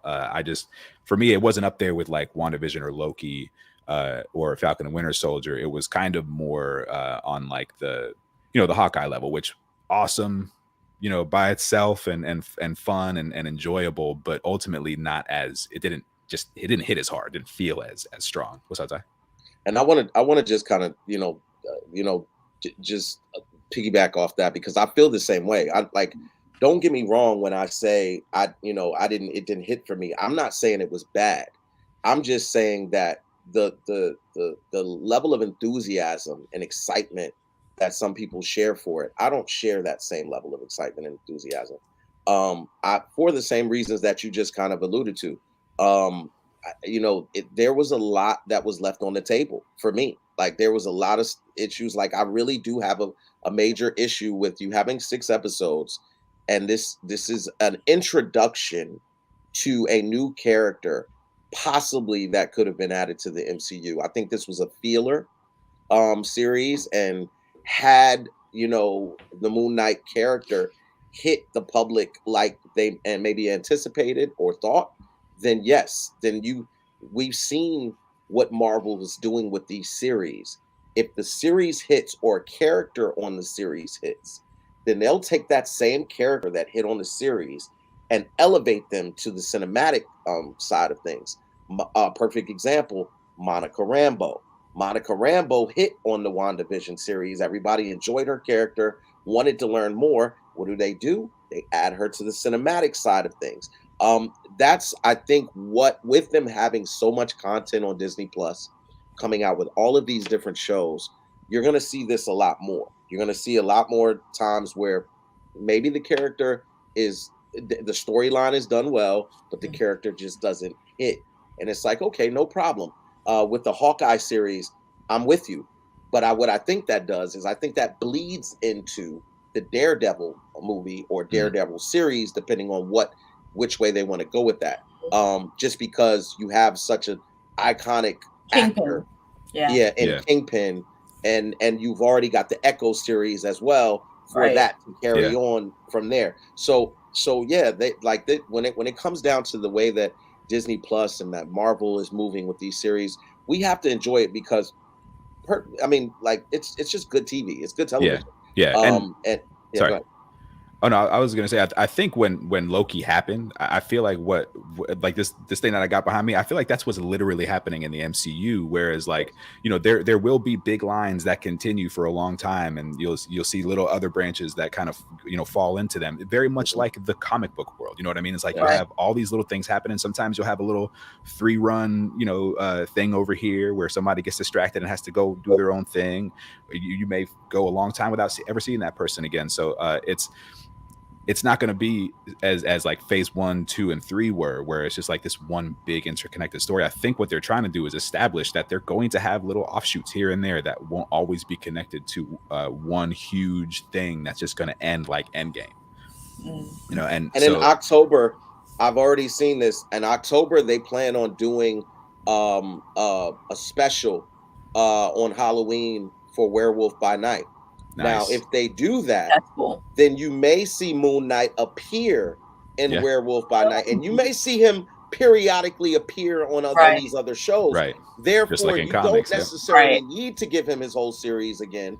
You've already kind of spotlighted that he has these mental issues and everything like that, and you give this character the ability to develop on these other platforms. Yeah. So, and I think that's what they're going to do with the Echo, with the Nova, with the you know what I'm saying, with all of these, just kind of blend them in and not necessarily keep their series going. So because we saw Yelena in the Hawkeye series. Exactly. So, you know what I'm saying? Like that's definitely, you know what I mean. Like who knows if she's going to pop back into the Echo series, because she fucking Echo were hitting it off, like fighting each other, you know what I'm saying, on the last episode. Yeah. So that's or who knows if she doesn't end up, getting with Kate Bishop and with, Wiccan and Speed in some way, and whatever else, and form the Young Avengers, or Patriot. There's so many angles going on, and it's just like when you're reading comics, as we know, they're drawn by different artists and stuff like that. You might see a book like an X-Men book over here, and then all of a sudden you'll see a couple pages where like they're talking to Captain America right here. You know what I mean? Like just randomly. And it's just like this artist version of Captain America. We'll probably see stuff like that happening as things get further and further along, because I think they're just establishing this anything's possible, wide open kind of Marvel universe. But in that, they're, we're bound by the fact that we're dealing with human beings who have actual schedules and lives, other stuff they want to do, who age, who aren't going to look the same for 40 years unless you're Paul Rudd. You know what I mean? Like, so it's true. Yeah. So we're dealing with those kinds of things. So I think in a situation like with Oscar Isaac, who's a very, very, very talented, absolutely killed his role, very talented actor who's going to be, busy as busy as he wants to be. He doesn't. I don't think I can't speak for him, but I would doubt he wants to be tied up in the Marvel universe for the next 10 or so years. Somebody like Chris Hemsworth, he's like, give me Thor for as long as you can give me Thor, and I will do that shit. Right. Yeah, for real. Like, he's like Thor, muscle Thor. I want all of it. But you weren't seeing like Chris Hemsworth over at the Oscars, like what nominated for stuff or like that kind of. He's not that kind of actor. So like as Marvel gets their hands on actors who are a little bit more sought after, as far as just like getting into more artistic type films, I guess. We're going to see, I think, shorter installments, one-offs and stuff, and I think it's great. I think that's a great thing for all of us, that we get to have these other things. When I saw, Dr. Strange and Multiverse of Madness, and I saw Sam Raimi's style and the way his style made this movie look, I was like, man, I hope we get to see a lot more like just different styles and different perspectives and stuff, different fresh takes on what's happening in the Marvel Cinematic Universe. Like, I love the Russos, but like, I don't only want to see Russo style stuff, I hope Sam Raimi takes over like the next What If season. You know what I'm saying? Because like the first one was fire. You know what I'm saying? Like to see a darker season in What If. You know like if he directed an episode or something like that. Yeah. I would love to see stuff like that. That would be super cool. Yeah.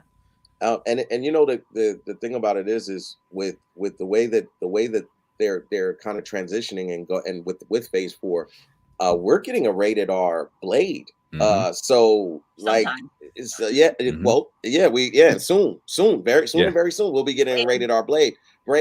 So that will be Marvel tapping fully into probably the blood and the gore that they have like kind of tiptoed with thus far with kind of signing on with Disney Plus. So if we see these different dark versions and more bloody gory versions, like again, you now open up this wide array of characters that live within the Marvel universe that you can go and pick and choose now. Like, okay, let's do a story about this one. Let's do a story about that. And as fans, that's all we want. All we want is these other characters that we fell in love with as kids to kind of manifest themselves. And I'm gonna be honest with you, I think low key, it is the dream of a lot of actors, old or young, to do a superhero movie at some point. Like you want to be involved, and especially when you see how Marvel is just growing and like the fandom that comes along with it. And so you see we may get bigger names. There was a big name that was introduced into the MCU most recently. I don't know if you guys know this, but Keanu Reeves is now a part of the MCU. God. Yeah, like I don't know who is how he gonna play. Did it say? We don't know. There every now and again we'll get like a this person is now part of the MCU. This and it's like okay, like it's gonna. I'm nervous. I'm nervous and excited. You know what I'm saying? Because like, no offense to Keanu, I like Keanu, but he's only like excels in certain aspects of his acting. You know what I'm saying? Like, and that's the best way I can say that. Like, I love his acting, but he only excels in a certain manner. So I pray that they understand his set and leave him in that box, because she said Keanu don't have no range. That's what I'm messing with you. I'm just saying, like, I did not enjoy the new Matrix movie at all. Like, it was I was like, this is fucking confusing as shit. Yeah, he's really annoying. He's John Wick, like you see him as John Wick. Yeah, and that's like, don't touch the man's fucking dog. You know what I'm saying? Like, but I do think that there are probably characters out there for him. But like to that point, like we got Thor: Love and Thunder coming out, and Christian Bale is the main villain in this movie. And Christian Bale is he's a very talented, very well decorated actor. You know what I mean? Like, he's somebody who has who's been heralded as one of the better actors of the last couple decades. And here he is, he's the lead villain in a Thor movie that's directed by Taika Waititi. You know what I mean? And I think to what you're saying earlier, Ty, where you're talking about actors probably do want to do one superhero movie. I think that's probably going to be the case for most guys, and most ladies and anybody who's acting.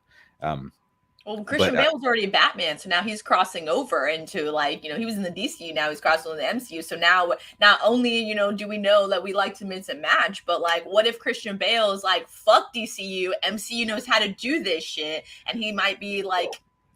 Well, I think he doesn't need to say fuck you. Yeah. I mean, like, you can Batman do both. in years, though. He's only done he did the 3 movies as Batman, and then we haven't seen him as Batman.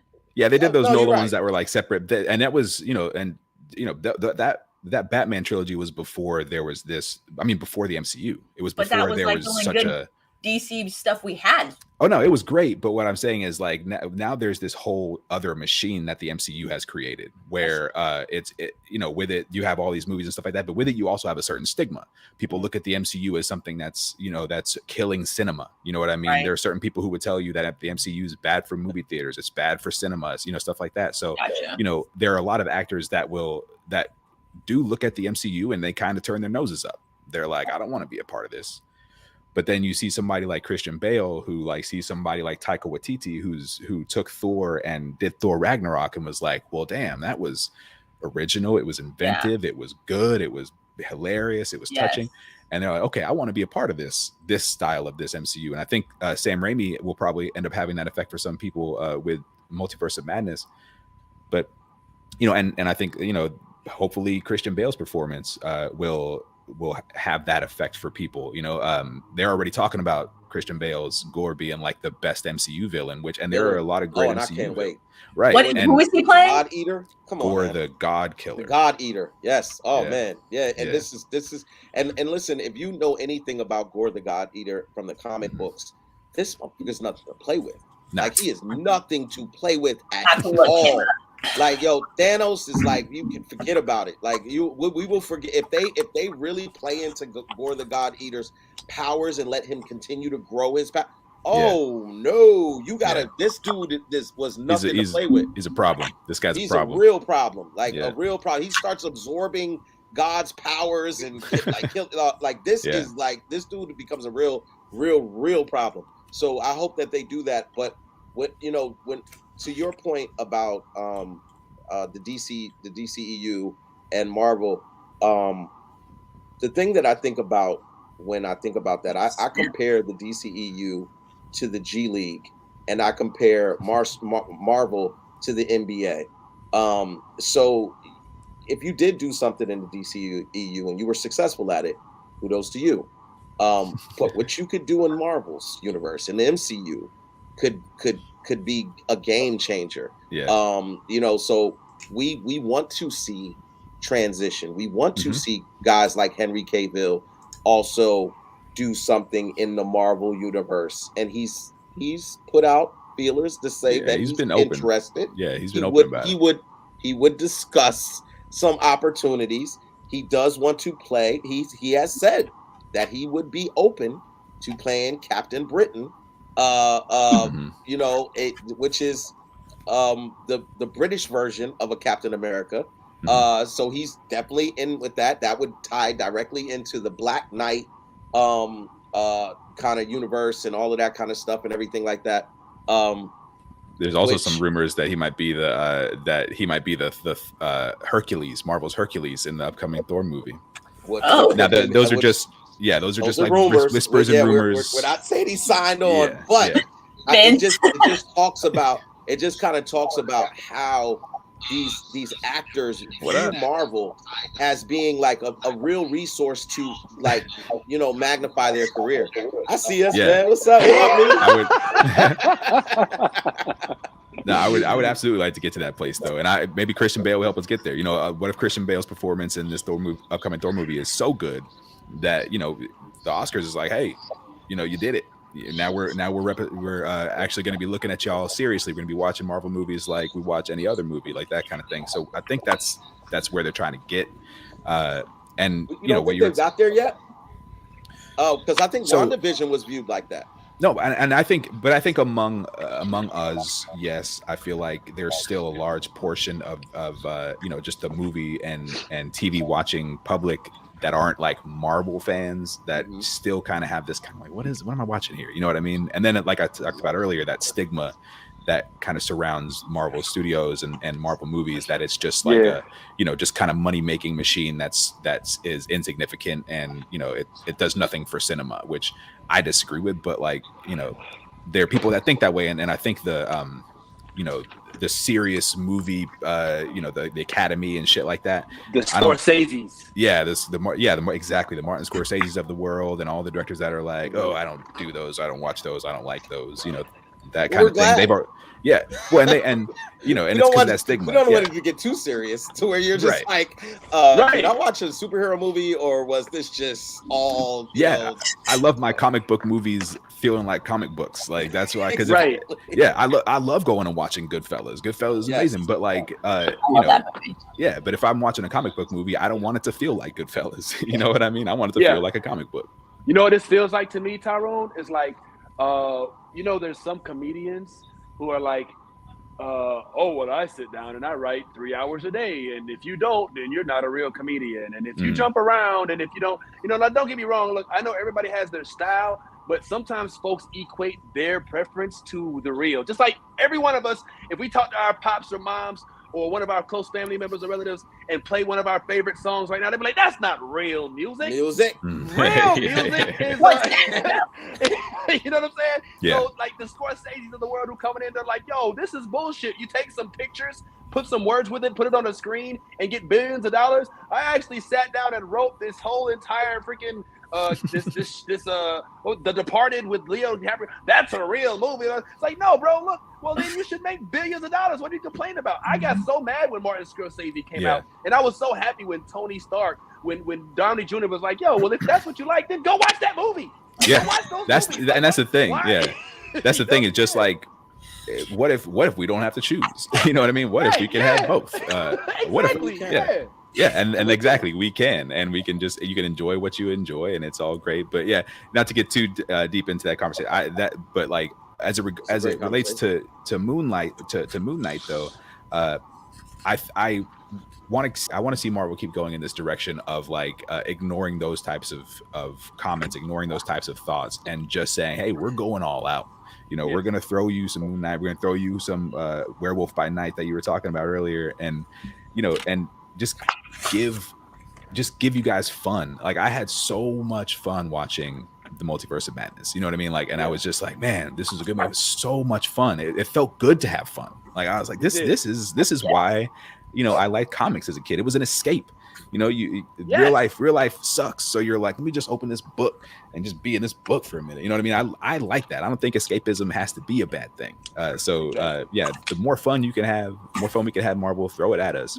And let's be honest, Tyrone, good writing is good writing. Like, I mean, like, you can't, like, as much as you may want to hate on something, good writing is good writing. I mean, like, that's why I said it seems as though Marvel is trying to transition, and I can clearly see the transitioning behind them going from just all quirky fun to more complex storylines. The Loki series was it had some complexities, it had some very good writing, it had good storyline, it had good visuals.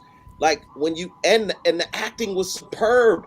Like, you got, like, when you start adding those dynamics together and adding them all together, you create a masterpiece. And regardless of who you are, whether you're on this side of hate or just the side of just recognizing good quality, then it's just like, that's where we're going with Marvel. Marvel is really stepping outside of their box to think of ways to put together these real dynamic stories that are heartfelt, gripping, touching, and dramatic. So I'm really interested to see, you know, them moving forward. At some point, I do think that the Oscars and the Academies they are not gonna have a choice. Yeah, it's gonna.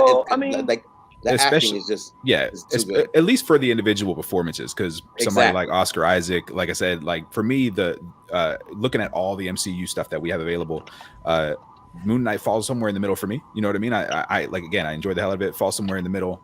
Awesome. I'd watch it. You know, give me more Moon Knight. Great, please. That's great. But Oscar Isaac, I think brought so much strength to the character, and I feel like it would only be fair for him to be recognized for that, if he's at least counted among his peers who were on shows that were on HBO or on shows that were on NBC or whatever else that usually get those nominations. I think Oscar Isaac probably deserves a look there, because he killed it. You know, he deserves one for Steven, one for Mark. That'd be hilarious. I definitely stated that. I was like, no, I might not have I'm not saying it's bad, but we can all agree that Oscar Isaac's performance in it, you know, definitely he did a superb job of acting. Like just how you get me to fall in love with so many facets. Comedic. He gave you the comedic. He gave you the drama. He gave you the seriousness. It was everything. All facets of his character was what he just, like, oh my God, he nailed it. He just fucking nailed it. He got everyone to fall in love with his side character. You know, like the side chick, like his side character, like straight up. Well, listen, if I know y'all can hear me, and I'm moving around a bunch.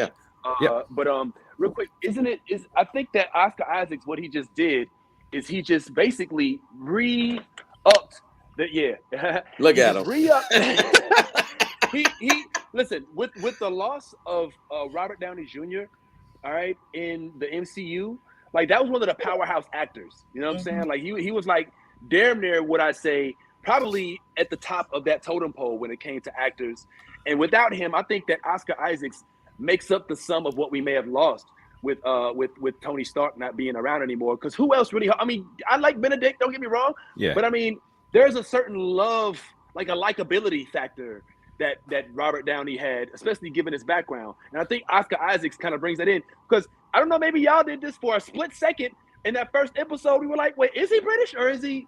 I don't even know. I had to go see if he's British or not. Like, I don't even know for sure. Like, maybe he's been British this whole time. So that, what I think is like superb acting. And there have been awards won. Like, WandaVision was nominated. Black Panther, as we know, posthumously won a lot of Oscars. Won awards. Ryan Coogler, it's already in the works. Yeah. So it's just a matter of Hollywood being able to stop saying, listen, if it's not without CGI, then it can't be nominated. Then that's just what we got to get past, because I think that's what they're doing. They're just saying, like, look, these are cheap movies. Anybody can make a cartoon background and put people in front of it with words in their mouths. But it's deeper than that, and Marvel is getting into that. Hell yeah. I love that. We love it.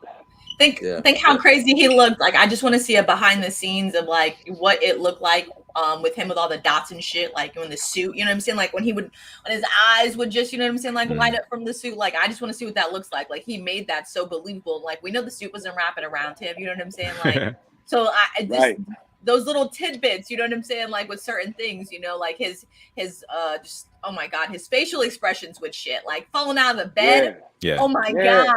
Like, like, you know what I'm saying? Like, it's so well done. You know what I'm saying? Like, it's so believable. Like, you can't not believe this is actually happening to this person, you know? So like him sleeping on somebody in the fucking subway. Where the fuck do you see that in New York, man? That dude would have been fucked up if someone was down sleeping on some dude. Okay. That's all I have to say about that. Like, he's got comedic chops. You got a request from the comment section. All right. please keep your shirt on. No. All right. Here, let me. So we got this. So okay. So it'll lead me into this because the one of the coolest things I think about his performance is that we learned that his accent is based off of a bad movie. So like the accent that he's using is often a very bad British accent. But he's using it so sincerely. It's why we believe him so much, because he's acting the shit out of it, right? So when he's all, you know, just all right, ladies, guys, like it's a what up, Kiki? Hey, Kiki. Look at we are now joined by the fabulous Spider Gwen. Spider Kiki, that's what it is. What up? What's going on?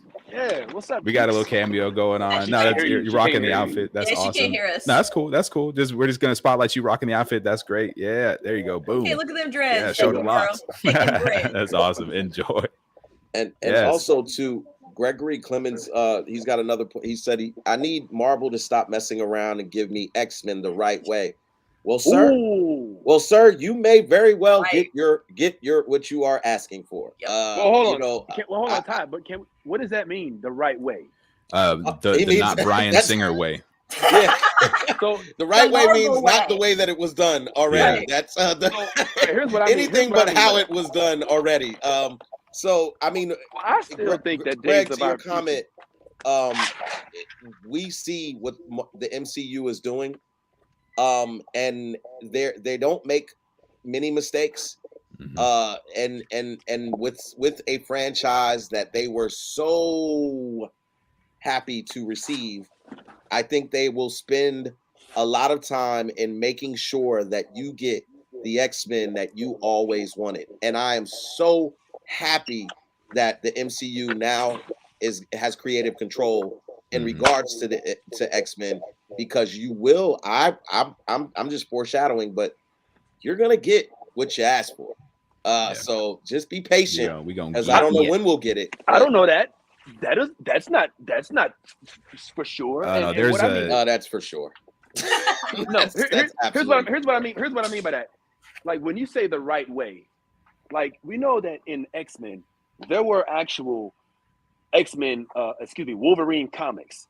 There were Storm comics. There were Rogue comics. There were Cyclops comics. And then you had X-Men comics, right?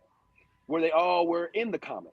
So will we get an MCU-esque type of X-Men where we get introduced to characters without having the whole entire X-Men array, and then they come together in an Avengers-like style after we have been given the base content of those characters, which is what I would prefer. I'd prefer to see a Jubilee movie. I wouldn't mind seeing. I mean, you know, I'm just I was about using to say, like, Greg. I'm just using like Greg. a show. But honestly, or Love like, fireworks. you know who honestly who was I feel like slighted in the whole X-Men Bryan Singer universe. Colossus. No. Colossus can't. What are you talking about? He was in Deadpool 1 and 2. Like, he got his. Yeah, he was. The one who was really slighted was Iceman. Iceman was teased. Like, those first couple movies and those rogue romance sequences that he had. Yeah. Like, Iceman was a legitimate character that could have had a lot more staying power. He's an Omega level mutant. Yeah, He killed like half of the X-Men. Right. Yeah, and he goes back and forth between good and evil. So, like, I don't like what I'm saying is, like, focusing on folks like that instead of just the whole entire body of X-Men with with Professor X and with Magneto always being the focus. I think that's what Wolverine, that's what Hugh Jackman was trying to do with Wolverine. He was like, they made this thing X-Men Origins. And it was trying to kind of like create a universe where you could have origins from the X-Men characters. But it never really panned out. And I thought that was a good idea. I think that's what Vince, my question to you, is there anything that the MCU has done or is doing that would cause you to think otherwise, that they would not do that for that? Yeah.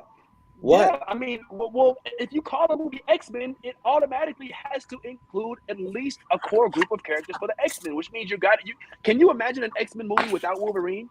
Can you imagine an X-Men movie without Cyclops? But why don't they give us Cyclops and then give us Wolverine? Give us a Cyclops, Wolverine, Jean Grey saga that's related to X-Men, but not based on an X-Men movie. You know what I'm saying? Like, the X-Men embodies so many characters. They don't always have to make it X-Men and then focus on one or two characters. They could focus on a few characters and then bring the X-Men together. I just think that they could do it another way around. That's all I'm saying.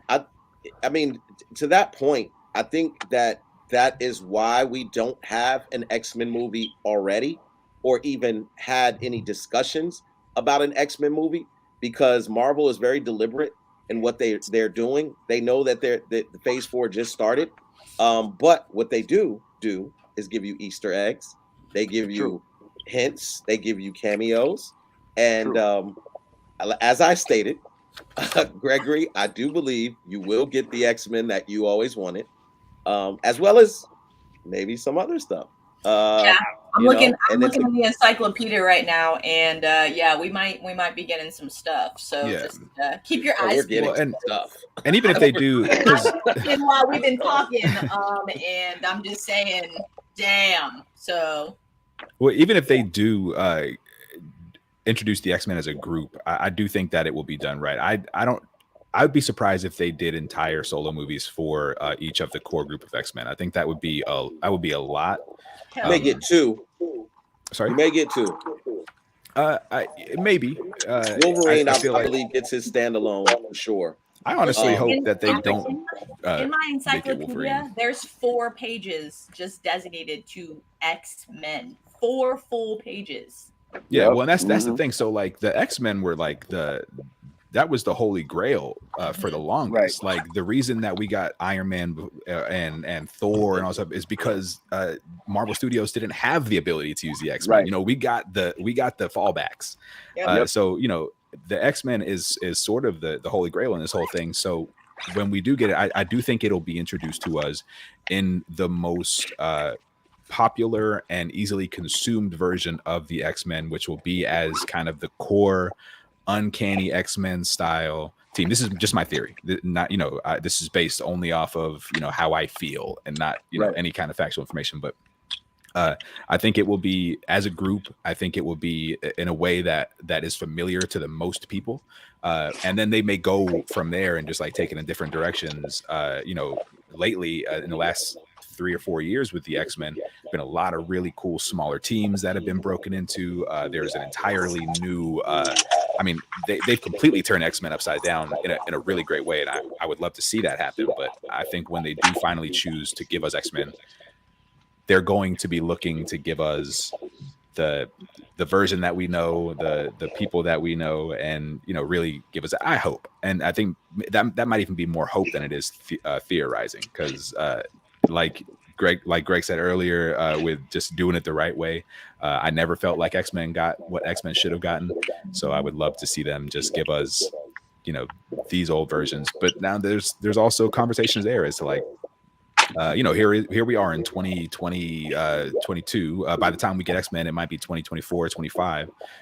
As we know, like Magneto is a Holocaust survivor. Well, eventually, like this dude gonna be 100 years old, running around, you know what I mean? So there will have to be some adjustments made, and we may have to get to a point where we're dealing with different versions of characters, or different backstory elements that are changed a little bit just out of the necessity of it, or are we going to see Marvel go back to the 90s? We can go to X. What if we see like the X-Force or something like that? Like you said, he's got to pass away, and on the mantle. What if we get like Cable and the X-Force? You know what I'm saying? Like, I think that's already in the works, right? Didn't the last Deadpool set that up? Yeah, I mean Deadpool did give us, they did give us a lot of the X-Pool team, or the X-Force team, and and the ones that survived, were X-Force members. And like I said, there's a lot of new X-Force stuff. We got the Marauders, we got the Fallen Angels, we've got all kinds of different offshoots of the X-Men right now that are doing really cool storylines. So yeah, there's absolutely a chance there. Maybe they look at the old X-Men as we know them, the 90s X-Men as we know them, the ones that came out in the 60s, and they're like, we don't want to touch this. This is too, people are too attached to this. Let's just go with a newer version. Let's go with a newer storyline. So I hope we get the ones that I wanted my whole life, but I'm sure that whatever they do, they'll do it right. I think they'll go with the ones that most people are familiar with. It just because, and then like those, because to your point that you made earlier, Marvel has so much content like that they literally don't have to rush anything. So they will slow walk all of this. So we may, and to Vince, I know Vince has always mentioned Rogue, and he kind of wants to see Rogue. Storm. Well, Storm too, but you mentioned Rogue, like you thought that Rogue. They did her dirty. They did Rogue dirty in that. Yeah, they did Rogue. They did. Yeah. So and Rogue has, Rogue could do a standalone movie, especially if you give her, everything that, and go from the origins of where she got her powers and everything like that. So that which ties in other to what's happening now. Yeah. Yeah. So things. So that's that. Like I definitely think now that things have transitioned, that all the things that you want, Gregory, you will receive and get at some point, sooner than later. So I'll just leave that there. Yeah. Hey, all right. So, query. All right. So I'm in love with this idea, and this is why I'm hoping that in all of this talk that we do, at some point in time, we get a pinky toe into the theatrical universe and can maybe, put some of these ideas and concepts on screen. But I have this vision, right, of a movie in the Marvel universe where one Denzel Washington appears, right? He appears, but he's just a regular guy. You know what I'm saying? He's blah, blah, blah. And then they go through the entire movie, and it's revealed at the end that he is like Magneto from a different universe. And we now get him as the new Magneto. And for him, maybe it wasn't the Holocaust. And maybe it was the civil rights movement. Maybe it was slavery. Maybe there was a way that he was kept alive. But by introducing Denzel, kind of like in a Nick Fury-esque kind of way, and they took away from David Hasselhoff to being, Samuel L. Jackson, I think that I'd be here for that. You know what I'm saying? I mean, or Denzel's like 75. Who is isn't he? How old is that Denzel? How old is that Denzel right now? He's got to be in his 60s. I say go younger. I mean, you could even meet younger. somewhere in the middle. You could keep Magneto's Jewish heritage, right? Also, and still connect that with blackness. Lenny Kravitz. Oh yeah, but I'm just kidding. I don't want Lenny Kravitz to be Magneto, but I make that joke. I do make that joke to point out the fact that it doesn't have to be black or Jewish. We could be black and Jewish. You know what I mean? Like, Denzel is 67.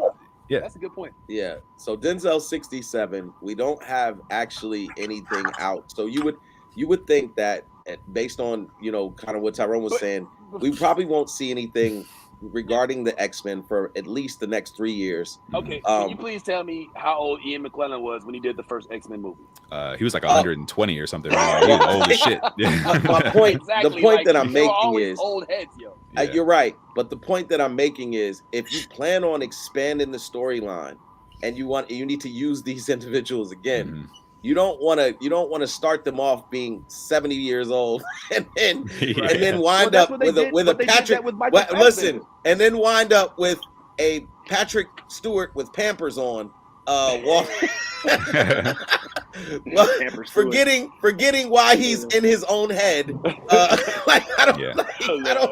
Yo, I will say though, as much as those other X-Men movies missed the mark, most of them, and most of the time, McAvoy and Fassbender were great as Xavier and Magneto. Like they were fantastic choices. They did a great job, and I think it's totally doable to have younger versions or different versions of characters as long as it's done well. That's why, honestly, Tyrone, I know I'm not on the screen, but that's why I still think that one of the best, and I know I get a lot of slack when I say this, but I still think one of the best X-Men movies was Days of Our Future Past. I think that was the best X-Men movie. Okay, good. Because I like, that was Spider-Man's Into the Spider-Verse before Into the Spider-Verse. You know what I'm saying? We were brought two different universes together and did not have to necessarily, it wasn't even uncomfortable. Like, it made perfect sense. We saw also gave us the best Iceman. That's that was they let Iceman go full off. on Iceman. Full on Iceman in Days of Future Past. When they put him, when they burned him, and then he went full on. He went Iceman.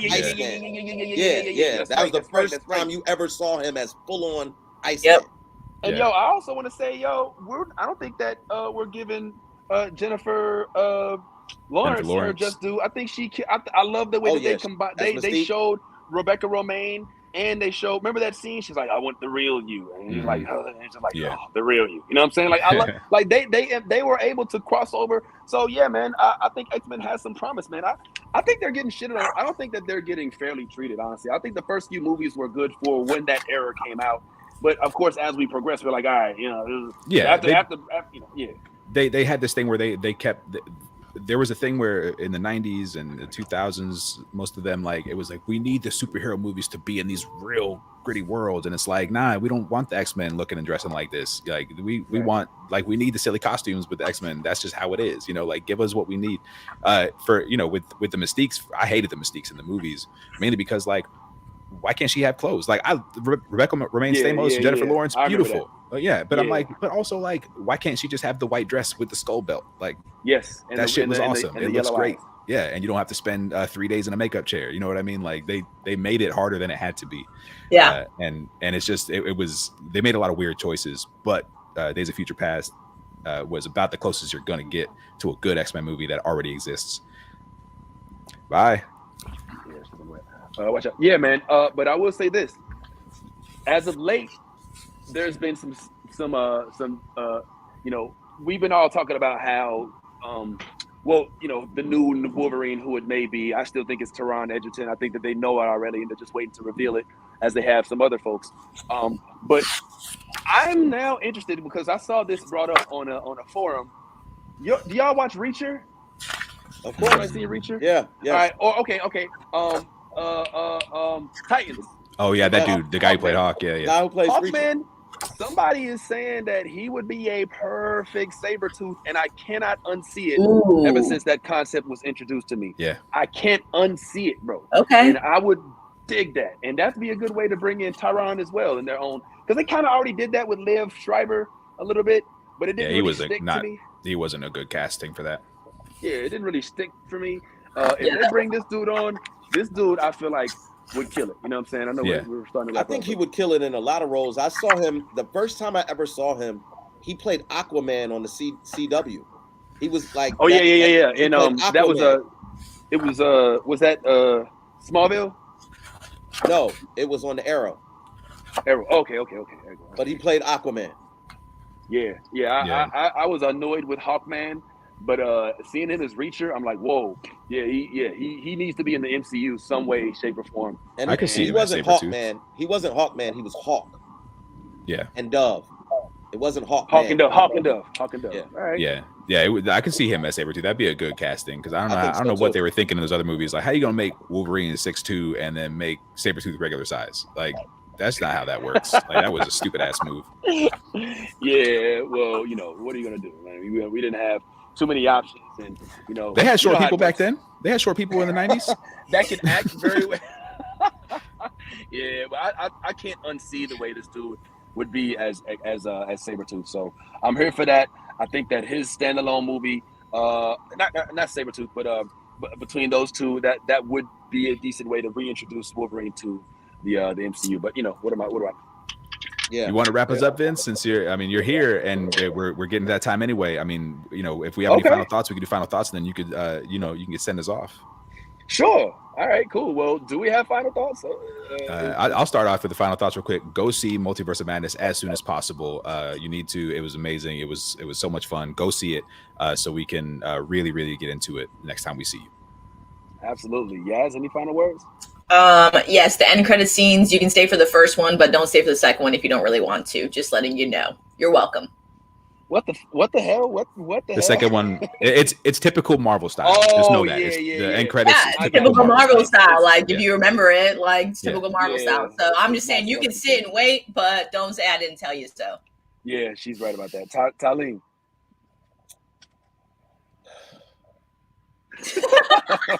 That was enough. I'm just gonna say this, man. Like, for future reference, when a movie like of the magnitude of Doctor Strange comes out on Saturday, we will be talking about that shit.